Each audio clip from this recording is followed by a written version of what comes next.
Many a man's... I don't think I'll tell a story about loading screens. Not today. Because the loading screen was very short. Welcome to Polar Knight. Spawning in the top position as the red Protoss player. Showing that he can still dance, even if the Mothership Core is a bit weaker. Even if Widow Mines are a bit stronger. But he did pretty well that last game. That was a pretty good game to watch. But that was his map.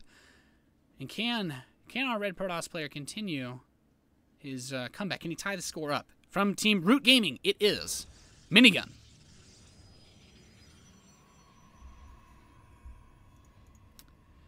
And his opponent spawning in the south position as the blue Protoss player. From Team Millennium, he was up 2-0. And he's doing everything that he can. But we'll have to see. He's made great use of the Widow Mine buff, that's for sure. From Team Millennium, it is Dayshi.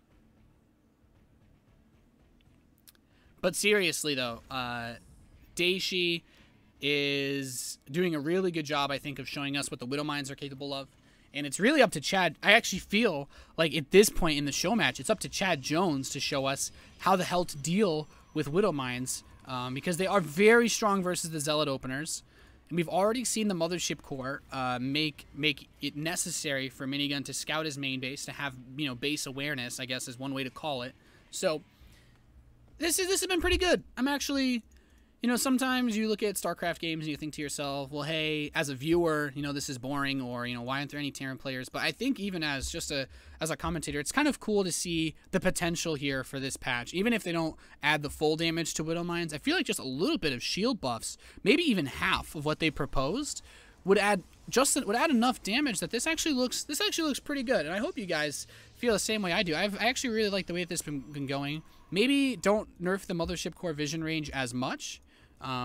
It felt like he had a really hard time being able to see when he was being attacked, but I guess that's more of a semantics thing. Dayshi goes for a very fast engineering bay block with his Reaper opening, and he's taken all workers off gas, so he's not going to follow up with a quick factory, it seems. Just going to go right into the command center and then the additional barracks, I would assume, as Minigun. Well, he's not actually aware of this. He will finish his Zealot.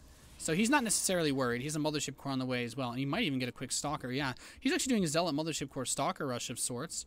And there's this engineering bay. But Minigun's like, well, I guess I gotta kill that. He can't really do anything else. But now the Reaper's gonna come poke. So Minigun's ability to harass Dayshi has just been, completely shut down simply because he obviously wants to expand at some point in this game.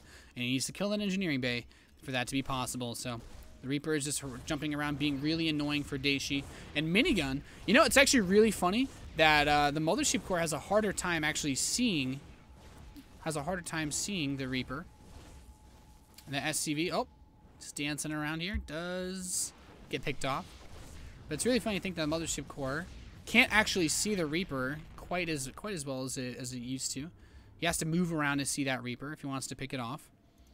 And Twilight Council's on the way from Minigun, so it looks like we might actually have some Blink Stalkerinos up in here for the first time in this match, as he does take the Nexus. So the Nexus is later than, of course, you would want it as a Protoss player. You'd of course, want to start it at 100% before the 5-minute mark, but engineering bay blocks are really annoying, especially with how annoying that Reaper was, taking out a lot of the health on the Zealot, and just being a general nuisance. So now the Mothership Core is going to come in. Minigun needs to be careful. If he wants to get a good scout on his opponent's build, he has to get very close. And we can see that. This is the risks.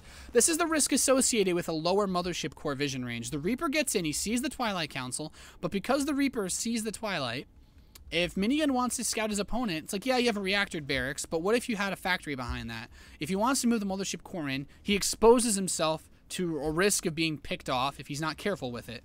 And as Minigun moves into the main base, he does need to be careful. But it's just like, look where he is. He's literally on top of his opponent's base to see it.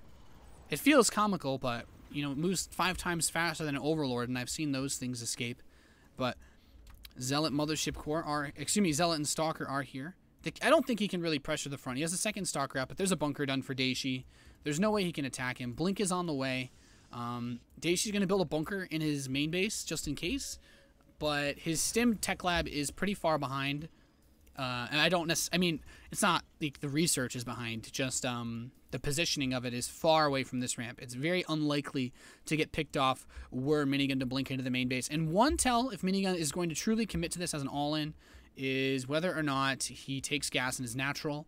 He only is moving up to 3 gateways, so he could still put on a lot of blink stalker pressure, but he doesn't necessarily have to go all in with this, which is why I bring up the notion of this extra gas. So let's see, blink is about 75% done. The stalkers are here, and Dayshi, well, he's got to be careful. Minigun, you know, if you want to, I actually didn't get quite as good of a look at this, but he's going to build Templar Archives behind this, so he's already looking to transition, so he should see gas, but this Widowmine positioning might actually mean that if this Mothership Core gets too close to the cliff, it could get picked off, since it's already lost a lot of health from the initial assault. So there's the gas in the natural. He's not going to continue warp stalkers, and he's just doing a very light, maybe 5-6 stalkers. The issue with this is that, of course, the blink cooldown being reduced. Once he gets in here, he has a very, very long time to wait in order to before he can actually get back out. And he jumps in, he throws the time warp, and now Minigun's just like, yeah, okay, I got 5 extra seconds. And right now he would be able to blink out in a normal game, but now he has to, well, lose 2 stalkers, and the Widowmine helps to pick that one off. So Minigun's blink play, not very effective. It wasn't necessarily a blink all-in. He was kind of slowed down by the Reaper play and the Engineering Bay block, but Dayshi didn't have any trouble at all holding that off. And that is, I think, an interesting way to look at the test patch. I don't necessarily think that the cooldown timing of blink was ever really the issue, but it sure as hell makes it a lot harder to get out once you jump in. And well, now Dayshi wants to counterattack. He has the Widow Mines with the Marines. The Mothership Core did use 1 time warp, so he can only photon overcharge one of his bases. Storm is about 75% done. And because he can only photon overcharge one of his bases, these medevacs suddenly become a lot more useful for Dayshi to continue to stream units across the map and move towards that natural. The Mothership Core has to be a little bit far out to see the forces coming, and he sees them. So you should see the photon overcharge. The Marines move forward. Oh, he does get it in time. Mothership Core gets picked off anyway. Storm is just about to complete. It is done. And Dayshi, oh, I think he's overextending a little bit here. Gets pushed back. Widow Mines get some Zealot kills, but he lost a lot of Marines to those storms. That'll give any Terran player shivers. The Marauders are attacking the Nexus up front. Marines and a Marauder trying to poke the main base. The Stalkers can blink and catch that medevac if he wants, but he's going to pick off the Widow Mines to the Observer. And Minigun, I think, is actually still doing pretty well. He doesn't have a worker lead per se, but the 3rd command center is about to complete for Dayshi. So economically speaking, the Terran player should still find himself ahead as we've seen in the last few games. To be perfectly honest, it's just how Terran versus Protoss works. You almost always have the 3rd command center before the 3rd Nexus. 1 pylon still on the map for Minigun. He's building a warp prism, so we could see the storm drops come in once again. And oh, he sees it, so he will pick that off. Zealot charge is on the way, Armory is on the way, and constant Widowmine production. And I think this is a great choice by Dayshi to produce the Widow Mines as long as he can. Until there are Colossi on the map, from what we saw in the last game, until there's Colossi on the map, Widow Mines are just, they're really, really, really fucking good at dealing with this. So he's moving forward with his army once again. He's got a couple medevacs, 5 of them hovering over. And the 2 Widow Mines, the game changers, the playmakers, having a hard time getting into position. This Observer is watching very, very carefully on anything that might come in here. So Dayshi doesn't really have too many alleyways that he can attack through. The main base is covered. He's got 3 Stalkers, Zealot, and a Templar with enough energy for a Storm. Actually, once again, he's actually messed Minigun. I just realized he's got 5 probes on that gas. Storm hits some of the army, not really doing too much. The Widow Mine's been placed, and this is the difficulty. He has to cancel his 3rd Nexus. Oh, another Storm hits, but the Widow Mine, it's very scary for Minigun to attack. His charge also isn't done. He might actually, he still has some Storms up, but oh, he's putting the Widow Mines to prevent reinforcements or any units from running. He's trying to bait. He does bait with the Zealot. Of course, losing a Zealot to a mine is much more expensive than losing a Zergling. And the Zealots actually come out here. Did Minigun F2? These Zealots are just leaving. Okay. Zealots do make it into the main base mineral line, though. Chewing away at these SCVs. And Dayshi taking some damage. She's lost about 6 SCVs so far. supply drops a little bit. Tries to keep his production rolling smoothly here. And these mines have actually still been picking up units. Look at all these weak zealots. This is the power of Widow Mines. And now with this observer, he finally clears the rest of them up. But Dayshi's gotten himself in a really good space from here. That third base is so late for the Protoss player. 14 minutes is the absolute latest I think you can manage to get a third base and still have a chance at winning a game.